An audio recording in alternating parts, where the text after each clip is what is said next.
आइए हम लोग इतिहास की कहानियों में चलते हैं, उलझते हैं। हम लोग देखिए जनवरी पढ़ रहे थे मगध साम्राज्य। तो मगध साम्राज्य में देखें कि मगध की गद्दी पर आने वाला प्रथम जो राजवंश था वो कौन सा था जी? हड़यक। हड़यक आया था, हड़यक वंश। पहले हम रिकॉल कर लेते, उसके बाद हम आएंगे हड़यक वंश। हड़यक वंश के पतनों विमुख फिर कौन आएगा? शिशुनाग। ये पढ़े शिशुनाग वंश आएगा। शिशुनाग वंश यह आ जाएगा। शिशुनाग वंश का जैसे ही ह्रास होगा, पतन होगा, फिर आ जाएगा कौन? नंद वंश आ जाएगा। नंदों के बाद फिर आ जाएगा मौर्य वंश। हम तीन इन राजवंशों को पढ़ चुके हैं। हमने पढ़ा था तीनों राजवंश। हड़यक वंश भी पढ़े। हड़यक वंश में देखे जी शासकों में हमने किसको देखा था? बिंबिसार की कहानी हमने पढ़ा, बिंबिसार। और अजात शत्रु। फिर उसके बाद थोड़ी कहानी हमने उदयन को देखा, उदयन या उदयन, या उसी का क्या नाम मिला? उदय भद्र मिला। इसको देखा, ठीक है। ये तीन राजाओं को देखा यहाँ। तो जनवरी कहाँ से प्रश्न बनते हैं। या उसके बाद हमने शिशुनाग वंश को भी देखा। तो शिशुनाग वंश का संस्थापक तो शिशुनाग था। शिशुनाग की कहानी हमने थोड़ा जाना।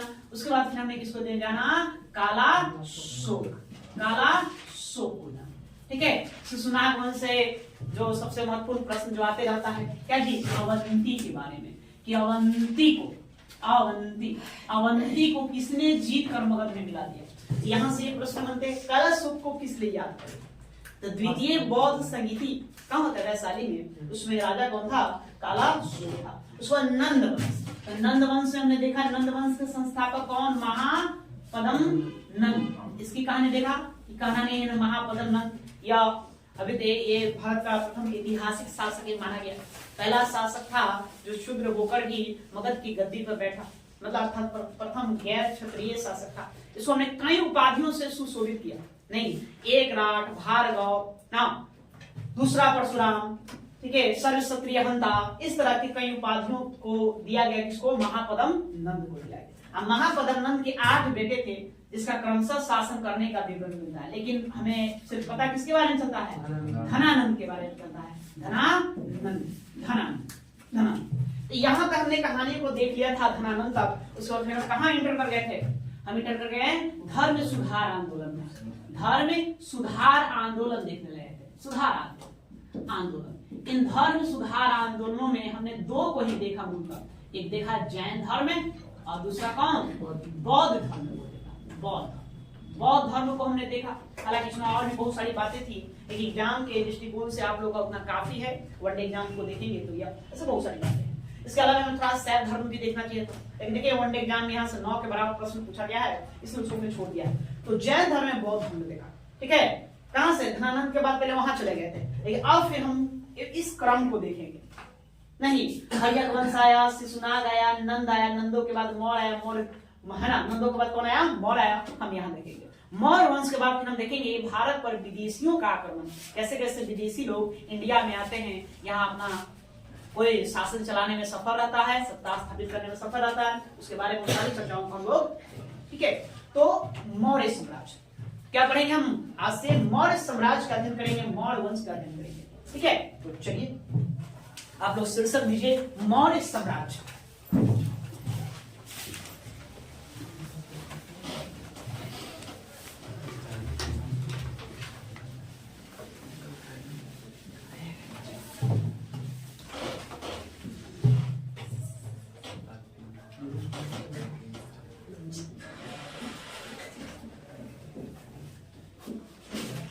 मौर्य साम्राज्य इसका ठीक है।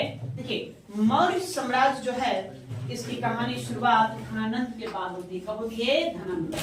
अब तो बताया थे कि धनानंद को यूनानी साहित्यों में क्या कहा गया? अग्रमीज। उसके बाद अथाह धन था। अब बहुत बड़ी सेना थी। इसी के समय यूनानी शासक सिकंदर पश्चिमोत्तर भारत पर आक्रमण किया।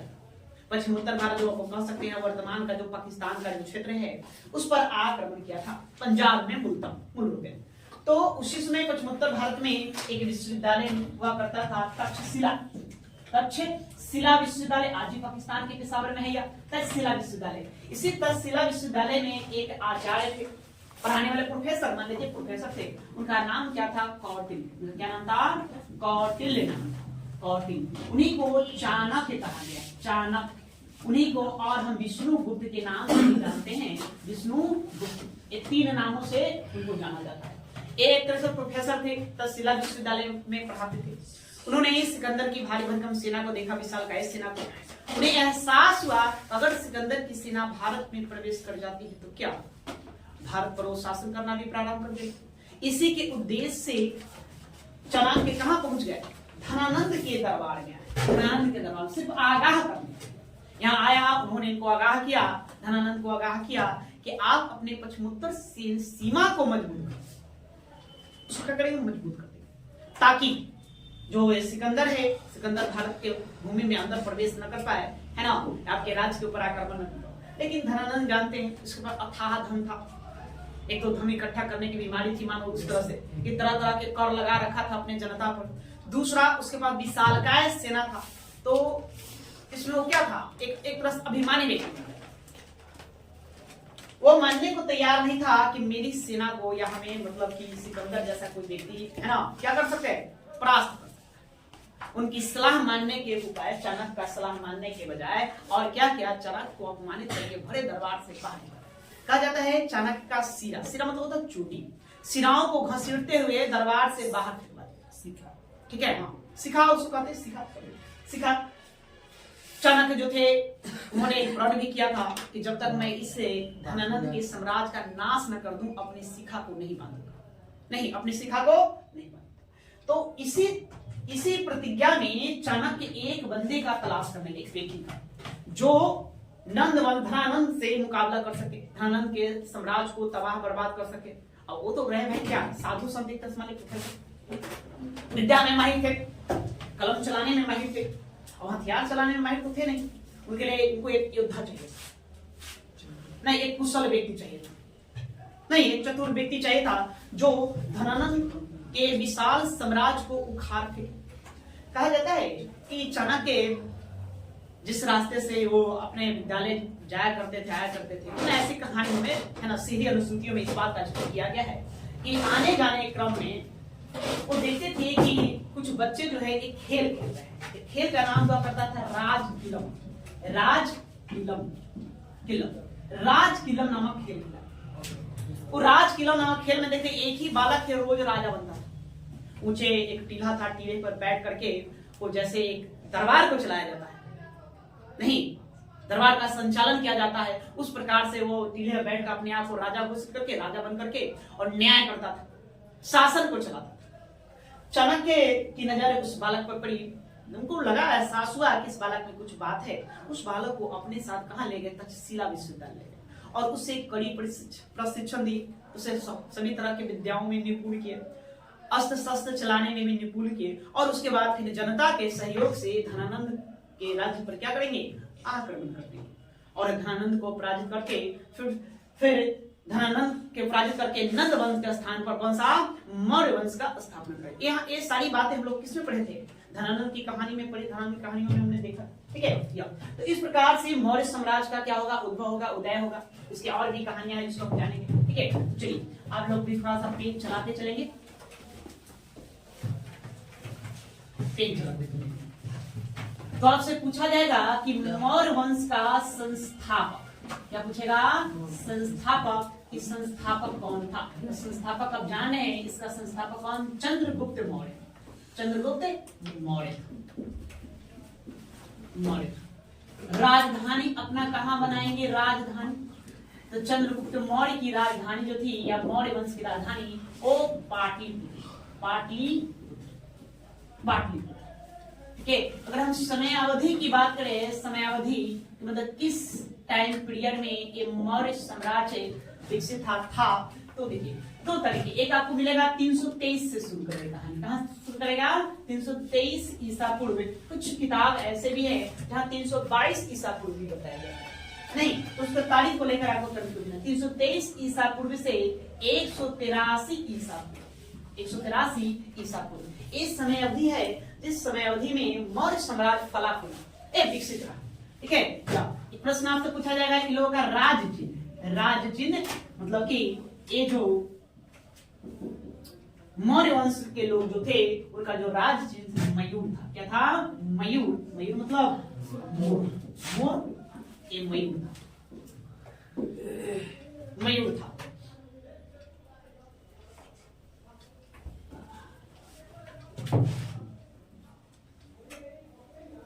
सबसे पहले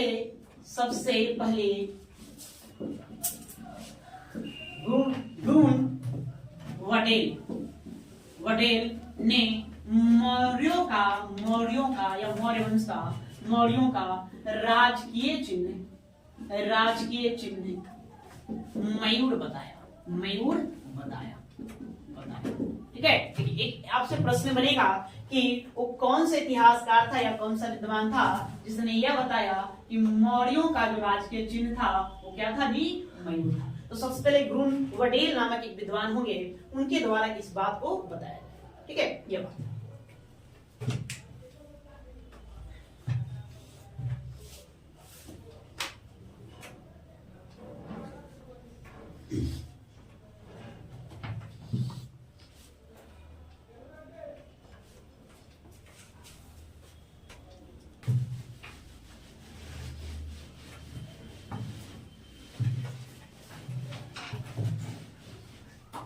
अब देखिए, मौर्य वंश का इतिहास जानने का स्रोत मतलब किस आधार पर हम मौर्यों की कहानी बताएंगे? कुछ तो आधार होना चाहिए ना, बेस नहीं। तो मौर्य वंश का इतिहास जानने का जो स्रोत है, हमारे पहले उन स्रोतों की चर्चा करेंगे, उसके बाद हम इंटर करेंगे।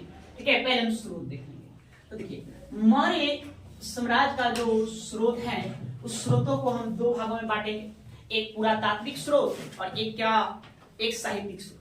पुरातात्विक स्रोत और साहित्यिक स्रोत। साहित्यिक स्रोत में हम ग्रंथों को लेंगे, अब पुरातात्विक स्रोतों में हम क्या लेंगे? सिक्के जो प्राप्त होंगे, उन सिक्कों का अध्ययन करते हैं, उससे भी पता चलता है। उसके बाद है शिलालेख, स्तंभ लेख, इन सब का क्या करेंगे? हम लोग अध्ययन करेंगे। ठीक है, तो कितने स्रोतों कितने भागों में बांट देंगे इसको? हम दो भागों में बांटेंगे। एक हम लेंगे साहित्यिक स्रोत, साहित्यिक, आप लोग पेन चलाइए, साहित्यिक स्रोत। और फिर एक हम क्या लेंगे? पुरातात्विक स्रोत,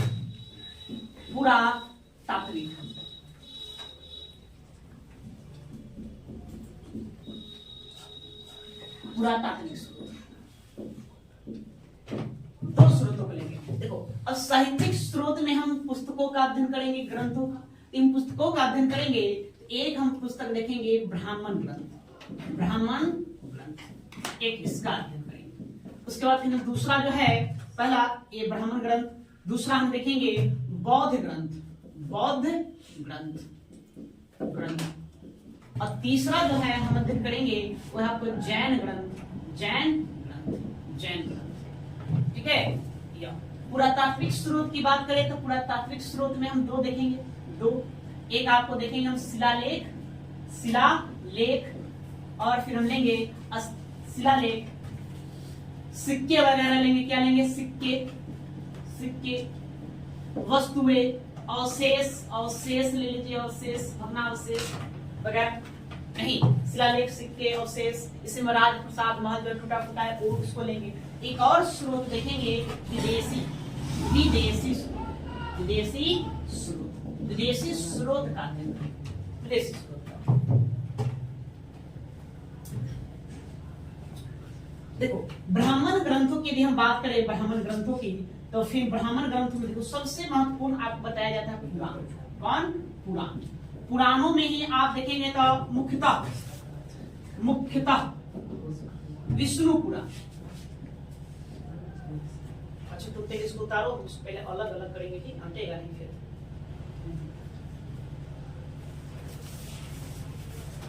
अच्छा, पहले हम ब्राह्मण ग्रंथ देख लेते हैं, उसके बाद बारी बात देखो। ब्राह्मण ग्रंथों में हम जो है ये देखेंगे किसको? पुराण को। पुराण में मुख्यतः हम देखेंगे विष्णु पुराण। कौन? किसको? विष्णु पुराण। या एक ये पुस्तक है। उसके बाद फिर हम देखेंगे मुद्रा राक्षस पुस्तक को देखेंगे, इसका अध्ययन करेंगे। उसके बाद फिर हम देखेंगे बृहद कथा मंजरी, मंजरी, मंजरी, मंजरी। इसके बाद फिर हम अध्ययन करेंगे कथा सरित सागर, कथा सरिते सागर, सागर, इसका अध्ययन करेंगे कथा सरित सागर। या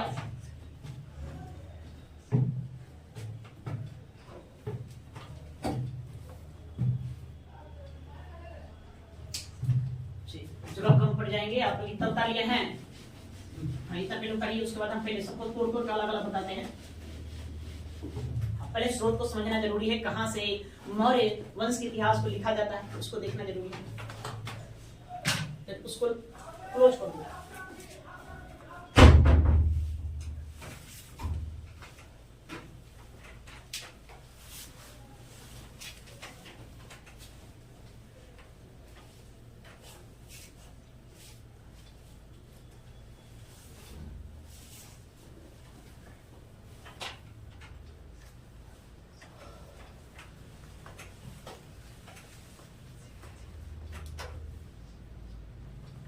का अध्ययन कर लेते हैं। साहित्यिक स्रोत, तो साहित्यिक स्रोत में किसको हम लेंगे? पुस्तकों को लेंगे।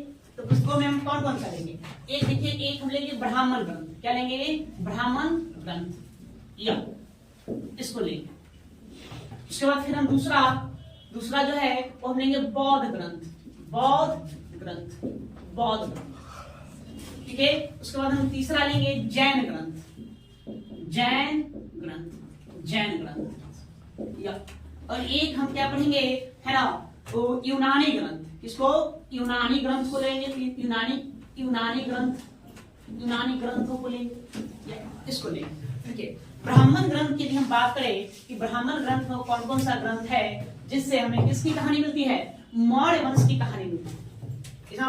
तो देखिए, यहाँ की पुस्तकों में आपको ध्यान में रखना है, एक आपको कौटिल्य का अर्थशास्त्र, अर्थशास्त्र ध्यान में रखेंगे। अर्थशास्त्र, इस अर्थशास्त्र के रचनाकार जो है वो कौन है?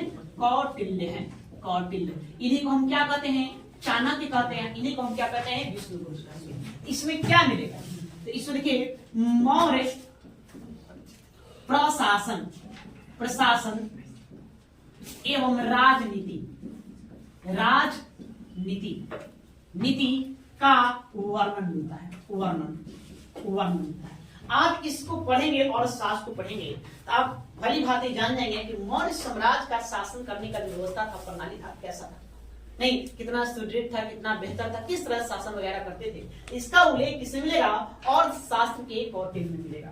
उसके बाद आप आइए तो विष्णु पुराण, है ना, पुराणों में किसको लेंगे? विष्णु पुराण मुख्यतः, विष्णु पुराण, इसमें भी चंद्रगुप्त मौर्य का जिक्र है। इसमें चंद्रगुप्त को शूद्र बताया गया है। क्या बताया गया है? शूद्र बताया है। चंद्रगुप्त को इसमें क्या बताया गया है? शूद्र बताया गया है। उसी प्रकार से फिर और आप लेंगे, किसको लेंगे? तो आप आ जाइए मुद्रा राक्षस, इस पुस्तक को पढ़ेंगे, मुद्रा राक्षस को पढ़ेंगे। तो मुद्रा राक्षस को पढ़ेंगे तो इसके जो लेखक हैं वो कौन है? विशाख दत्त। मुद्रा राक्षस लेखक कौन है जी? विशाख दत्त है। पहले चर्चा किए थे विशाख दत्त। तो इस मुद्रा राक्षस को पढ़ेंगे तो आपको इसमें ज्ञात होगा कि नंद वंश का पतन कैसे हुआ, एवं मौर्य वंश का उत्थान कैसे हुआ, उत्पत्ति, इसके बारे में आपको यहाँ पर देखने को मिलेगा। उसके अलावा इसी में आप देखेंगे तो चंद्रगुप्त को क्या बताया गया? गुप्त को शूद्र बताया गया, बताया, ठीक है। चंद्रगुप्त के लिए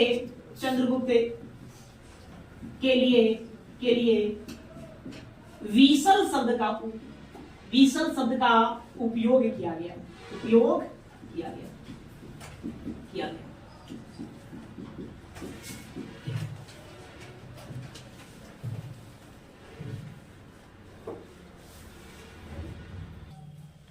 ठीक है। तो देखिए, तो ब्राह्मण ग्रंथों में हम क्या जानेंगे? तो अर्थशास्त्र। अर्थशास्त्र को पढ़ेंगे तो हमें मौर्य प्रशासन और उसकी राजनीतिक का वर्णन मिलेगा, यहाँ से इसकी जानकारी मिलती है। विष्णु पुराण को पढ़ेंगे तो इसमें चंद्रगुप्त को क्या बताया गया, शूद्र बता दिया गया। मुद्रा राक्षस जिसकी रचनाकार विशाख दत्त हैं, इसमें नंद वंश का पतन और मौर्य वंश के उत्थान की गाथा है, इसमें कहानी कही गई। चंद्रगुप्त को शूद्र बताया गया। उसके बाद चंद्रगुप्त के लिए विसल शब्द का प्रयोग किया, थोड़ा इसको ध्यान देने वाली बात। ये प्रश्न एग्जाम में पूछा गया है कि किस ग्रंथ में चंद्रगुप्त मौर्य को विसल कहा गया। तो विसल किसमें कहा गया है, मुद्रा राक्षस में। क्या है अब विसल का अर्थ क्या होता है, तो कुछ विद्वान जो है विसल का अर्थ है शूद्र से निकालते हैं, कहते हैं कि ये शूद्र है, अर्थात मुद्रा राक्षस में भी चंद्रगुप्त मौर्य को क्या बताया गया, शूद्र बताया गया। देखिए एक लड़ाई है, इतिहासकारों में मतभेद है इसको लेकर के कि चंद्रगुप्त मौर्य मतलब किस कुल के थे, क्षत्रिय कुल के थे कि शूद्र कुल के थे। ये दोनों में विवाद का कारण आज तक बना हुआ है। सिर्फ ब्राह्मण ग्रंथों का पढ़ेंगे तो उसमें मूलतः चंद्रगुप्त मौर्य को क्या बताया गया, शूद्र बताया गया। उसके अलावा फिर और किताब आप लेंगे और जैसे कि बृहद कथा मंजरी, बृहद कथा मंजरी, ठीक है। इसके जो लेखक हैं, लेखक क्षेमेंद्र है, क्षेमेंद्र नहीं। इस पुस्तक को पढ़ेंगे तो चंद्रगुप्त मौर्य को नंद वंश का बताया गया है, नंद वंश का बताया गया है, ठीक है। मतलब इस ग्रंथ को यदि पढ़ेंगे बृहद कथा मंजरी, इसके लेखक क्षेमेंद्र है, बताया जाता है कि चंद्रगुप्त मौर्य जो थे वो नंद वंश से ही संबंधित है। इसमें ये बात बताई। एक और आप पुस्तक को ले लीजिए, कथा सरित सागर,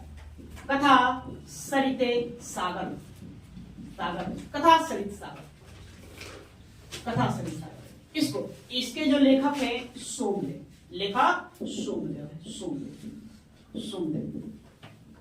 इसमें भी चंद्रगुप्त को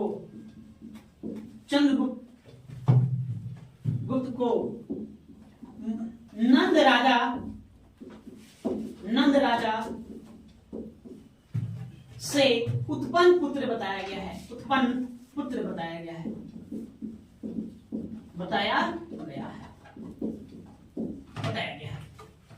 ये भी एक विवाद का कारण है।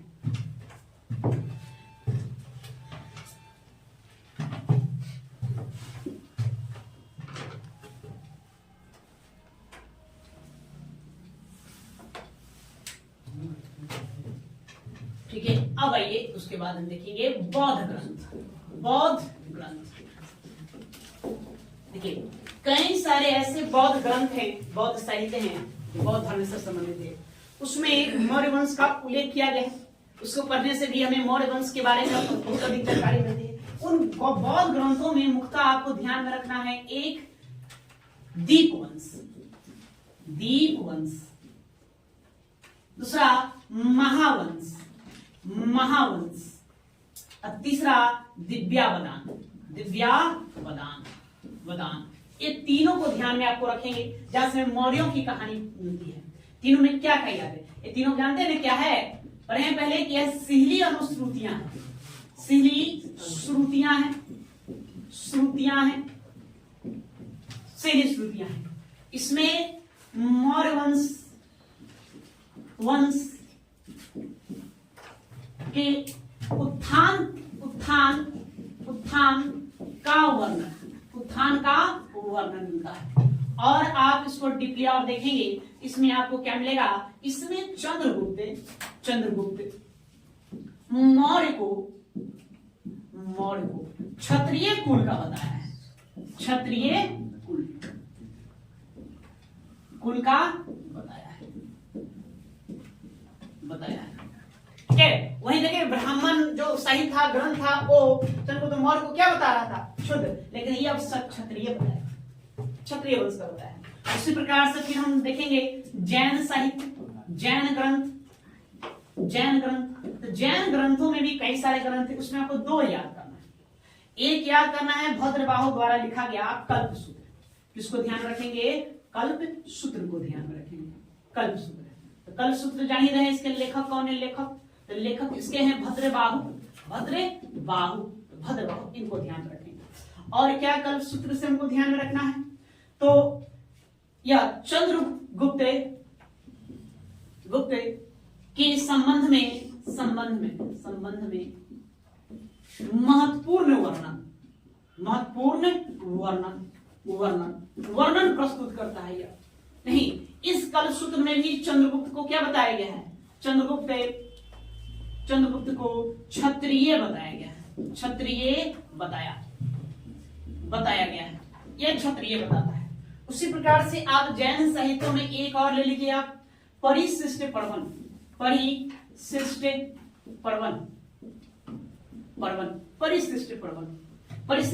को देखेंगे। इसके तो लेखक जो है हेमचंद्र है,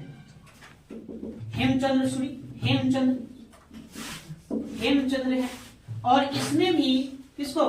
चंद्रगुप्त को क्षत्रिय बताया गया है, क्षत्रिय बताया है। तेईस सारी ग्रंथों का आपको देखना है। इसी के आधार पर हम मौर्यों की कहानी को लिखते हैं, प्रस्तुत करते हैं।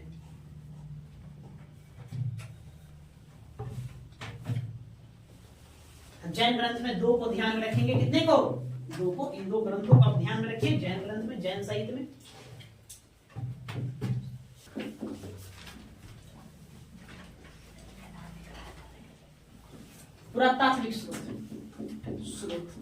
पुरातात्विक स्रोत में आप क्या देखेंगे? पुरातात्विक स्रोत में आप देखेंगे शिलालेख। इसको देखेंगे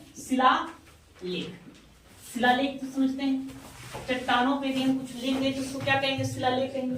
इस शिलालेख में दो शिलालेख देखना है। एक हम देखेंगे किसका? सम्राट अशोक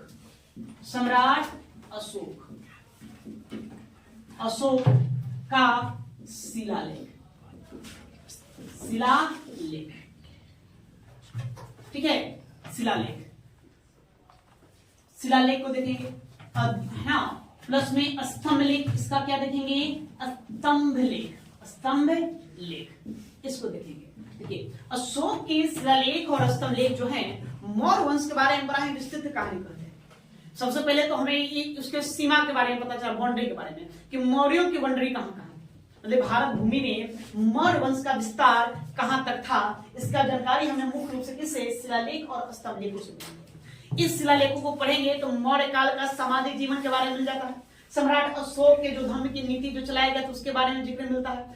अर्थव्यवस्था के बारे में भी उल्लेख मिल जाता है, वर्णन मिल जाता है। प्लस में आप राजनीतिक स्थितियों को समझने में बड़ा ही सहायता प्रदान करता है। कौन? सम्राट अशोक के शिलालेख और कौन? स्तंभ लेख। इसके अलावा एक और है रुद्र दामन का अभिलेख, का जूनागढ़ अभिलेख। कौन? जूनागढ़ अभिलेख। इसके भी अभिलेखों को ऊपर देखेंगे तो यहाँ से मौर्य वंश की कहानी मिलती है। यहाँ से मौर्य वंश की कहानी क्या मिलती है? सम्राट अशोक और चंद्रगुप्त मौर्य का जिक्र इस अभिलेख में किया गया है, ये आपको देखने को मिलेगा। इन शिलालेखों में और आप देख सकते हैं कौन? गुहा लेख। क्या देखेंगे? गुहा लेख। अब जाए बराबर की गुफाओं में जाएंगे तो वहां 5 गुफा मिलेगा, गुहा लेख मिलेगा। 5 गुफा बनाया हुआ है जिसमें बहुत कुछ बातें लिखी गई है, उससे हमें ये जानकारी मिल जाती है। और क्या? और जैसे कि सिक्के से हमें इस काल के बारे में जानकारी मिलती है। भग्नावशेष मतलब कि जो भी टूटे फूटे अवस्था में जो भवन मिले हैं उन भवनों से जानकारी मिलता है। राजप्रसाद क्या है? चंद्रगुप्त मौर्य के महल, लकड़ी का बना हुआ जो महल था वो राजप्रसाद था। तो राजप्रसाद ये पटना के कुम्हरार से मिला है, उसका आज भी पिलर देखने को मिलते हैं। इससे भी हमें चंद्रगुप्त मौर्य की कहानी मिलती है। ये सब पुरातात्विक स्रोतों में इसको हम रख लेंगे जहां से हम इन सबकी जानकारी प्राप्त कर लेते हैं। ओके,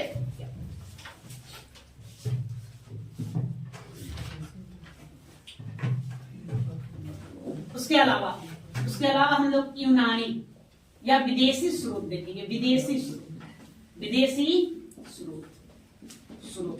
कई सारे विदेशी विद्वान हैं, लेखक हैं जो भारत भूमि का दौरा किए, अब भारत के बारे में उस समय चंद्रगुप्त मौर्य की स्थितियों के बारे में क्या क्या लिखा। उसमें आप देखेंगे तो आप देखिए मेगास्थनीज, किसको?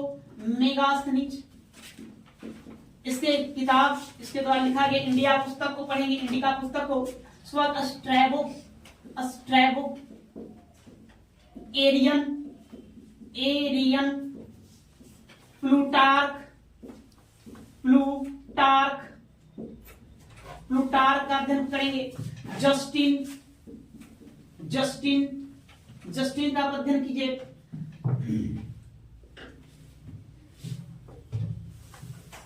जस्टिन एपिनियस का आप अध्ययन करेंगे, इसके स्रोतों का आप अध्ययन करिए। ये सब विदेशी स्रोत के अंतर्गत इन सबको हम रखेंगे।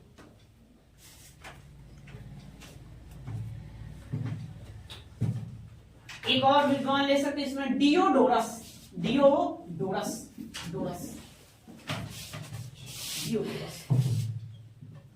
इन सबको हम विदेशी स्रोतों में रखेंगे।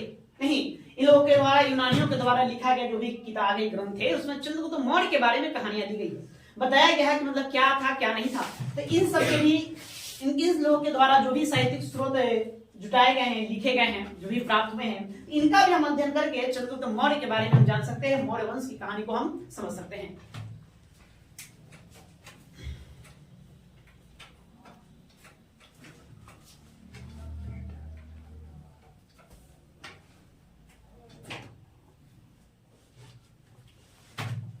बोल के लिखवा देते हैं, काफी टाइम ले गया है लिखे में।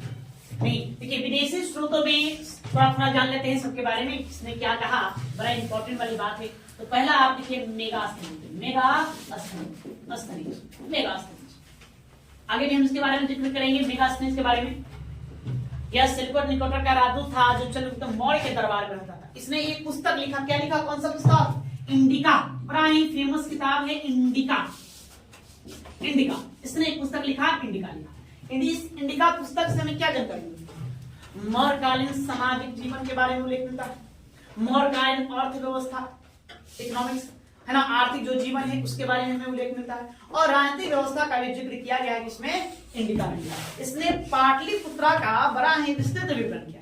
या तो लिखो, मेगास्थनीज ने लिखा, नीचे लिखे, इसके द्वारा रचित पुस्तकें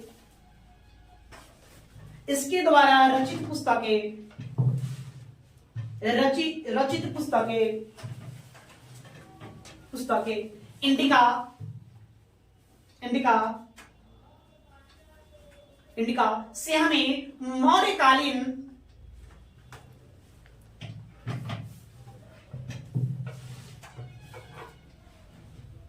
मौर्यकालीन इसके द्वारा रचित पुस्तक इंडिका से हमें मौर्यकालीन सामाजिक जीवन,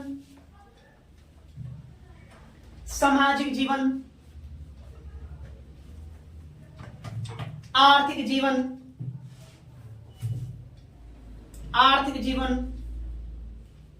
एवं राजनीतिक व्यवस्था का विस्तृत विवरण मिलता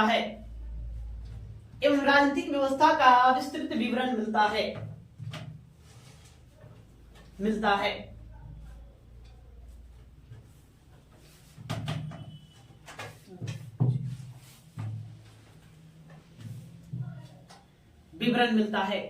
आप पुस्तक पढ़ेंगे इंडिका, तो इंडिका को उसमें सामाजिक जीवन का उल्लेख किया है। तो सामाजिक जीवन का उल्लेख करेगा तो भारतीय समाज को, उस समय का जो समाज था उसको 7 वर्गों में विभाजित किया। कितने वर्गों में? 7 वर्गों में। इसका उल्लेख हम बाद में करेंगे, अंदर में फिर इसको हम पढ़ेंगे, उसको देखिए स्ट्रैबो।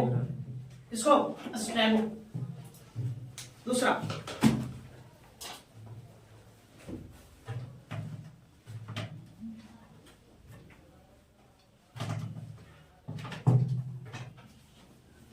स्ट्रैबो।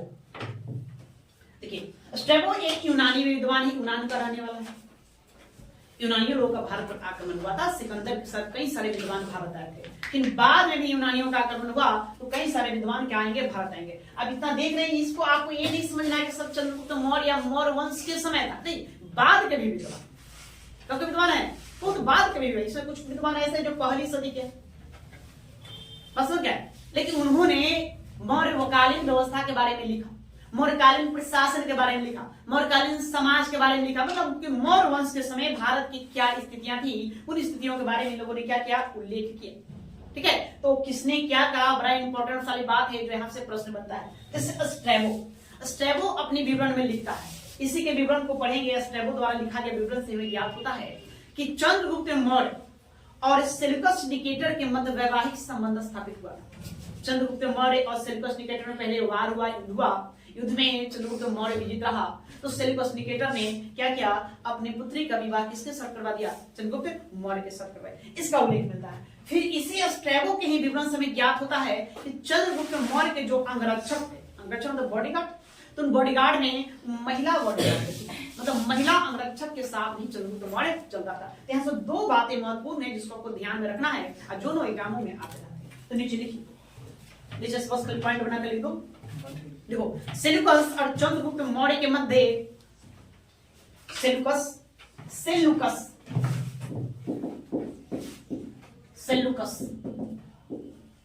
सब पढ़ेंगे हम लोग। तो कौन है सेल्यूकस, हम सब पढ़ेंगे। सेल्यूकस और चंद्रगुप्त मौर्य के मध्य वैवाहिक संबंध का वर्णन या विवरण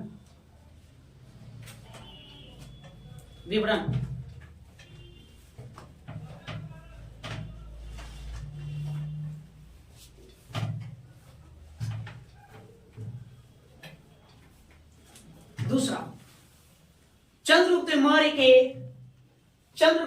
के महिला अंगरक्षकों का उल्लेख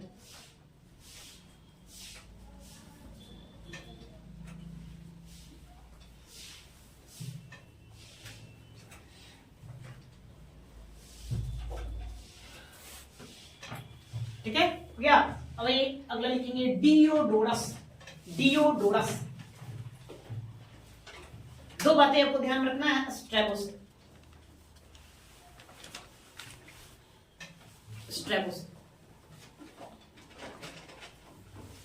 डियोडोरस देखिए, डियोडोरस ने क्या किया, इसने भी भारत के बारे में लिखा अपने लेखों में, इसके भारत के बारे में प्रस्तुत व्याख्या किया। देखिए, कभी भारत ना आए है ना, लेकिन भारत भूमि के सीमाओं तक पहुंचा था, लेकिन भारत के अंदर मतलब पाटलिपुत्र आने का इसका कोई प्रमाण नहीं मिलता है। कोई बताता है कि पाटलिपुत्र नहीं गया। उसने क्या किया, मेगास्थनीज द्वारा लिखा गया जो पुस्तक था इंडिका, उसी इंडिका का विस्तृत अध्ययन किया। उस इंडिका का विस्तृत अध्ययन करके उसी के आधार पर भारत का विवरण प्रस्तुत, ठीक है। लेकिन इसको याद रखना है कि भारत विषयक प्रथम विवरण प्रस्तुत करने वाला यूनानी लेखों में पहला है। मतलब भारत के बारे में लिखने वाला प्रथम यूनानी लेखक कौन बताया जाता है, डियोडोरस बताया जाता है। एगो तो मेगास्थनीज कहेंगे। तो मेगास्थनीज यहाँ आकर के अपना रहा, स्थायी रूप से रहा पाटलिपुत्रा में, उसके दरबार में रहा और लिखा। ये बाहर रहते हुए वो लिखने वाला पहला व्यक्ति। किसके आधार पर लिखा, मेगास्थनीज द्वारा लिखी गई पुस्तक का आधार। तो लिखो, मेगास्थनीज से प्राप्त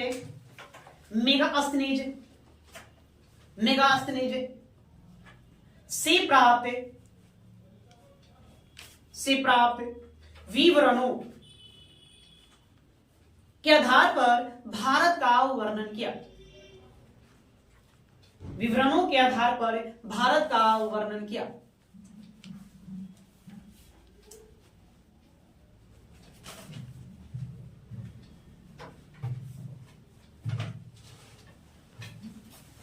दूसरा पंक्ति लिख दो, इसके द्वारा प्रस्तुत है,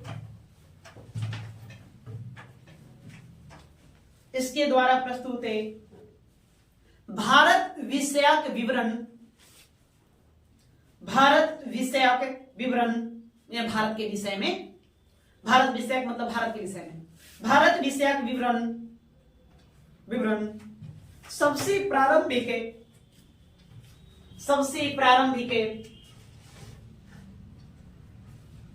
प्रारंभिक यूनानी विवरण माना जाता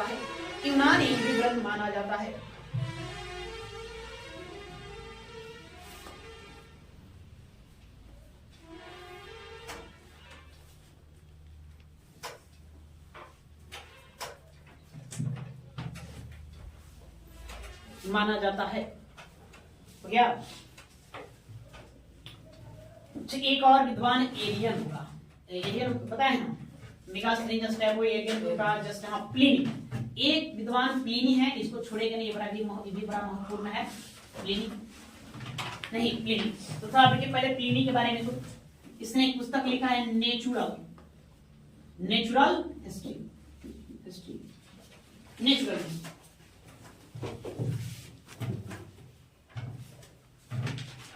प्लिनी।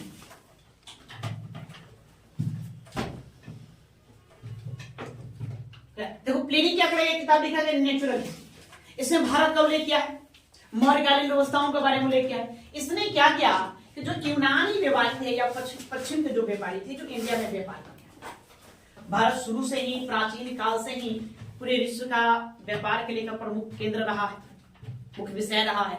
तो बहुत सारे यूरोपियन व्यापारी, पश्चिम देशों के व्यापारी, यूनानी व्यापारी कहाँ आते थे, स्थल मार्ग से होते हुए इंडिया आते थे, अब व्यापार करके वो जाते थे। तो प्लिनी ने अपनी पुस्तक नेचुरल हिस्ट्री में उन्हीं यूनानी एवं पश्चिमी देशों के जो भी व्यापारी थे उन व्यापारियों के विवरण के आधार पर इंडिया का उल्लेख कर दिया। मैंने उससे पूछा इसको, भारत इतना दूर है, प्राचीन टेक्नोलॉजी तो ही नहीं कि मैंने गूगल पर सर्च कर ले कौन कहाँ है ना जी, मैंने मैप निकाले चल देंगे नहीं, तो फिर लोग एक दूसरे के संपर्क में कैसे आए, तो खोज होगा, लोग घोड़े पर सवार होकर अपना चल दिए। तो जो खास करके व्यापारी लोग कहीं जाता था तो क्या करता था, नक्शा बनाते जाता था कि हम किस रास्ते से होकर के जा रहे हैं, ताकि बाद में गड़बड़ हो, फिर लौटना भी तो है तो लौटने में सुविधा हो।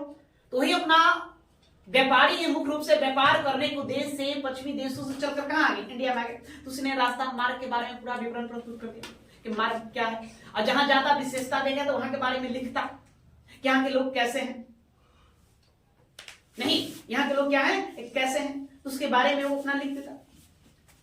तो उसी के आधार पर क्या किया प्लिनी, क्या किया, उन्हीं व्यापारियों से पूछताछ किया, पूछा, उनके द्वारा जो भी मैप तैयार किए गए थे, उनके द्वारा जो भी विवरण प्रस्तुत किए गए थे, उन्हीं विवरणों के आधार पर उसने पुस्तक लिखा नेचुरल हिस्ट्री, और उसी में मौर्यकालीन व्यवस्था के बारे में लिखा, बताया कि मौर्य काल में इस तरह की स्थितियां थी। हाँ, तो प्लिनी के बारे में जानेंगे। देखिए प्लिनी, देखो इसने ऐसे लिखेंगे, प्लिनी है, लिखकर उसमें लिखो, इसने नेचुरल हिस्ट्री नामक पुस्तक में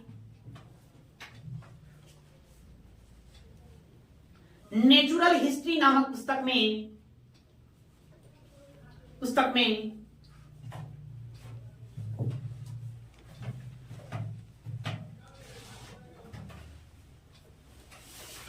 पुस्तक में यूनानी एवं पश्चिमी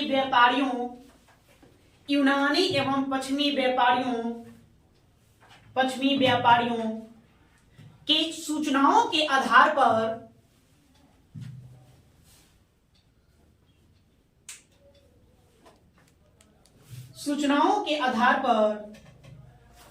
भारत का विवरण प्रस्तुत किया है।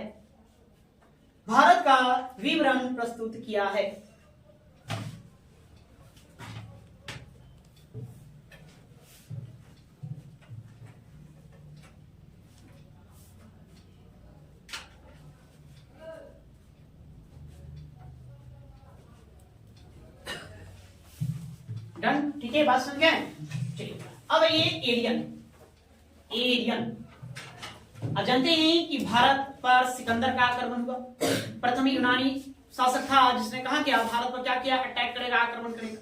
तो इसका जानकारी हमें सबसे पहले एरियन के विवरण से प्रस्तुत, एरियन ने जो भी साहित्यिक साक्ष्य प्रस्तुत किए हैं, उसका जो भी साहित्यिक स्रोत आप देखेंगे, पढ़ेंगे एरियन, तो एरियन बताता है कि भारत पर किसका आक्रमण हुआ था, सिकंदर का आक्रमण। तो सिकंदर के आक्रमण का विवरण कौन प्रस्तुत करेगा, एरियन।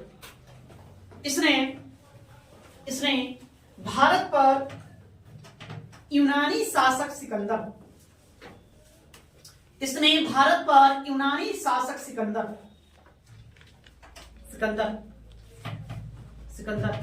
के आक्रमण का विवरण प्रस्तुत किया है।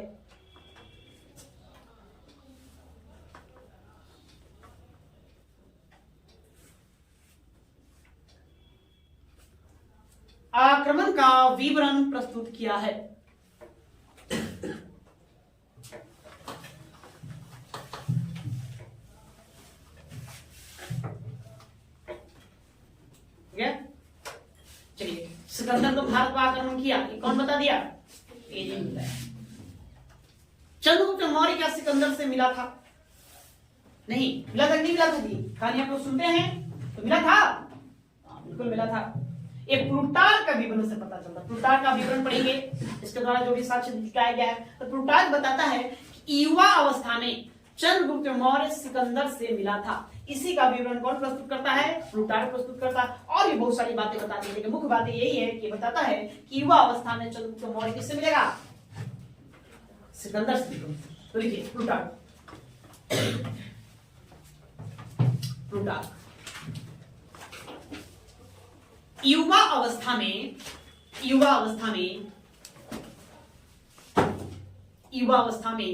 चंद्रगुप्त मौर्य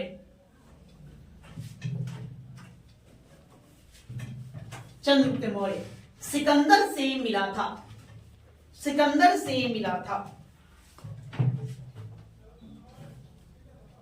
से मिला था। नहीं, अब प्लूटार्क ही है जिसमें चंद्रगुप्त मौर्य को क्या कहेगा? एंड्रोकोटस कहेगा। कोटस ये सब आगे हम बताएंगे। एंड्रोकोटस है ना, सेंड्रोकोटस, ये कौन कहेगा? चंद्रगुप्त मौर्य का कई नाम मिलता है। एंड्रोकोटस, सेंड्रो है ना, कोपट्स, ऐसा करके कई सारा नाम मिलता है। तो कौन किसको बताया हम आगे चर्चा करेंगे। फिलहाल एक लाइन इसमें जोड़ दो, लिख दिए हैं, देखो। इसने चंद्रगुप्त मौर्य को एंड्रोकोटस कहा।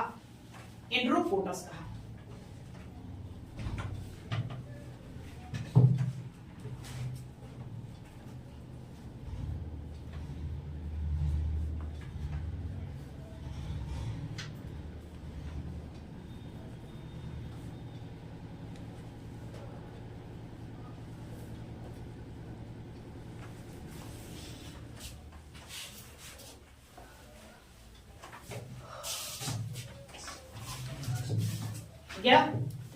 चलिए लिखिए जस्टिन।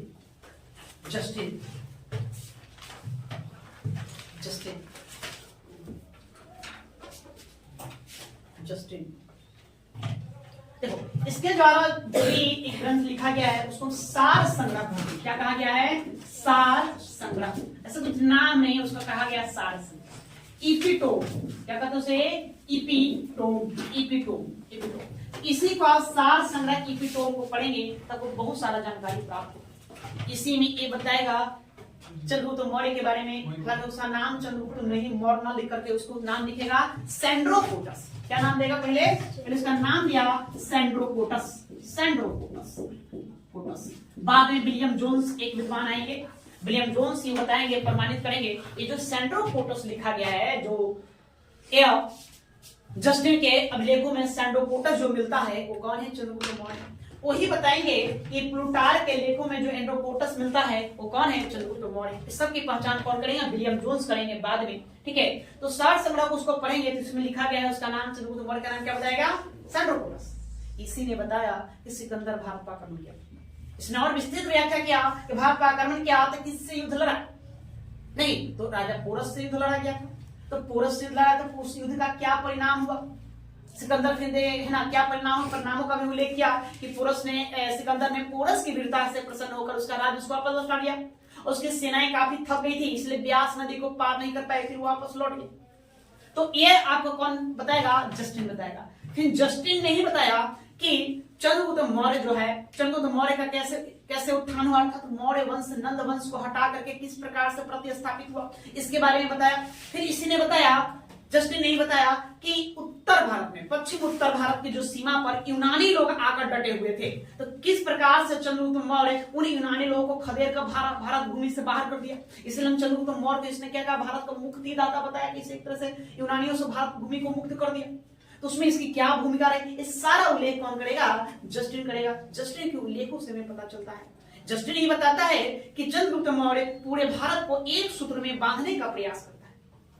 नहीं, इसलिए कहा जाता है विद्वानों के द्वारा कि भारत का पहली बार एकीकरण किसी के द्वारा किया गया तो कौन था? चंद्रगुप्त मौर्य था। पहली बार उसी के द्वारा एकीकरण इंडिया का किया गया। तो सारा उल्लेख हमें जस्टिन के सार संग्रह से मिलता है, जिसको हम एपिटोम भी कहते हैं। बस सुन गए?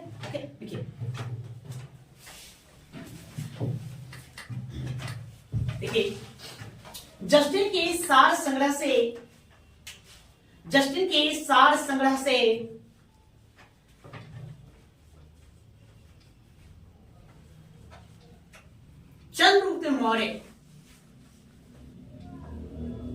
चंद्रगुप्त मौर्य के बारे में विस्तृत विवरण प्राप्त होता है। जस्टिन के सार संग्रह से चंद्रगुप्त मौर्य के बारे में विस्तृत विवरण प्राप्त होता है।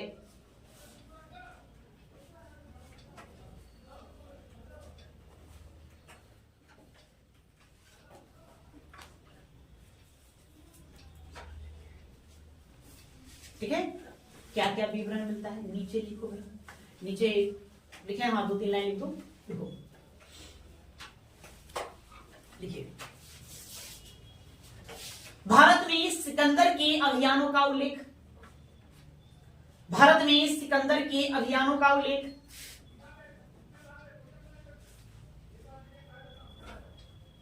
उल्लेख, सिकंदर के अभियानों का उल्लेख।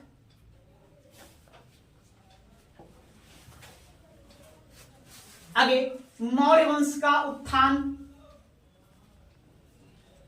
मौर्य वंश का उत्थान,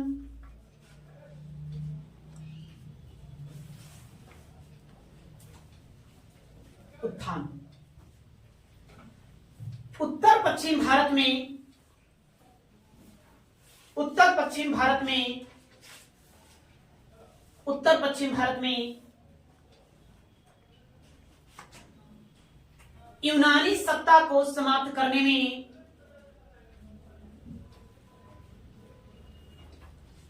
यूनानी सत्ता को समाप्त करने में,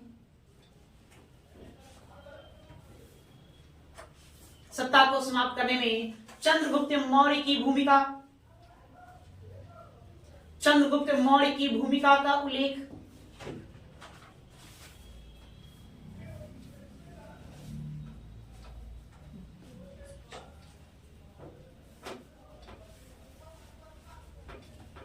भूमिका का उल्लेख मौर्य की। चंद्रगुप्त द्वारा, चंद्रगुप्त द्वारा प्रथम बार भारत का एकीकरण, चंद्रगुप्त द्वारा प्रथम बार भारत का एकीकरण, एकीकरण, एकीकरण करने का प्रयास, करने का प्रयास का उल्लेख, का उल्लेख, का उल्लेख। एक पंक्ति और जोड़ दो।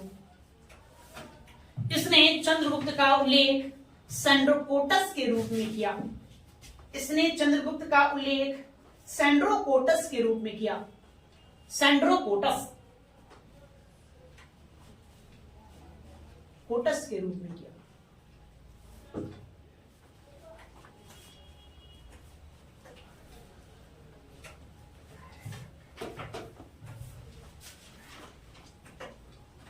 ठीक है, चलो ये आपके विदेशी स्रोत हैं। विदेशी स्रोतों में इन विद्वानों को हमको ध्यान में रखना। अब अंदर हम कहानी पढ़ेंगे तो सबका नाम लेंगे।